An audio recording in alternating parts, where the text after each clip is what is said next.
Baik, bismillah, assalamualaikum warahmatullahi wabarakatuh. Perkenalkan, kami dari kelompok 3 yang beranggotakan 5 orang, yang terdiri dari Siti Arzati Bilbina, Femi Nurul Ahsana, Siti Nur Aisyah Salsabilah, Nur Firkatun Najia, dan saya sendiri Ahmad Muslim Muhammad. Yang pada kesempatan kali ini kami akan mempresentasikan hasil kerja kelompok kami yang berjudul Sistem Penunjang Keputusan atau SPK, Pelayanan Rekam Medis Elektronik dan Pendaftaran Pasien Online di Klinik Optikal. Yang pembahasan lebih lanjutnya akan dijelaskan oleh teman kelompok saya. Baik, untuk yang pertama saya akan membahas mengenai pengenalan teknologi masa depan dalam sistem penunjang keputusan. Sistem penunjang keputusan atau SPK di masa depan akan menggunakan teknologi seperti AI, pembelajaran mesin, dan juga analisis data besar untuk meningkatkan layanan kesehatan. Dengan adanya SPK ini, pengelolaan data pasien bisa dilakukan secara otomatis. Selain itu, sistem ini juga mampu memprediksi resiko kesehatan dan memberikan rekomendasi perawatan yang lebih personal. Lalu, sistem online-nya yang terintegrasi bisa mempercepat proses pendaftaran dan juga penjadwalan. Visualisasi datanya juga akan sangat membantu dalam pengambilan keputusan medis. Tidak hanya itu, telemedicine-nya juga menjadi bagian dari perkembangan ini, yang memungkinkan akses layanan kesehatannya itu menjadi lebih luas.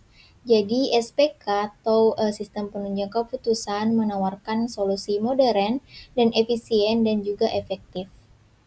Selanjutnya yaitu studi kasus atau potensi implementasi. Jadi bagian ini akan dijelaskan bagaimana teknologinya dapat diterapkan dalam dunia nyata. Kami mengambil industri kesehatan. Yang pertama, pendaftaran pasien online.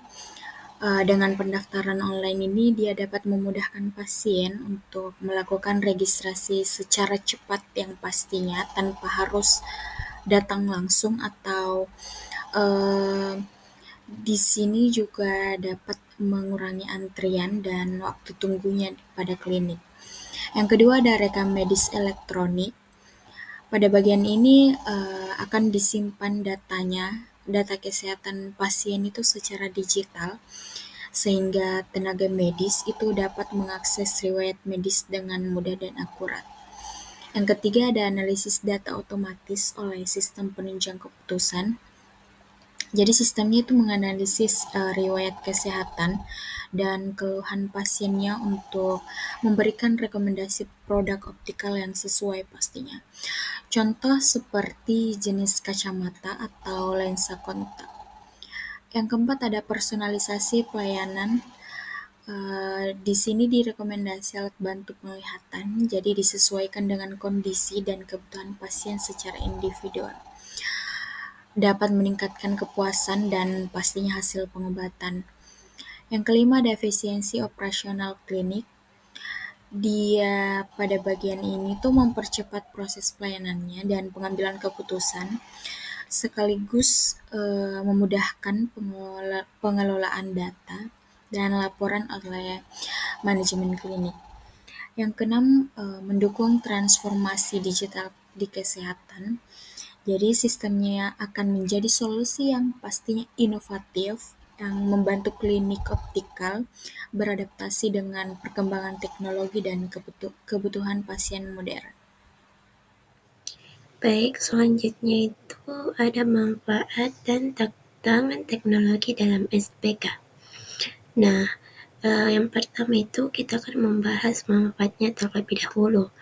Di sini ada dua. Yang pertama itu meningkatkan akurasi diagnosis dan keputusan medis. Pada SPK membantu tenaga medis dan menganalisis data rekam medis elektronik secara cepat dan akurat, sehingga diagnosis dan rekomendasi perawatan menjadi lebih tepat dan personal. Nah, yang kedua itu mempercepat proses pelayanan dan pengambilan keputusan. Dengan otomasi pendaftaran pasien online dan analisis data otomatis, waktu pelayanan dapat mempersingkat, mengurangi antrian, dan beban kerja staf klinik.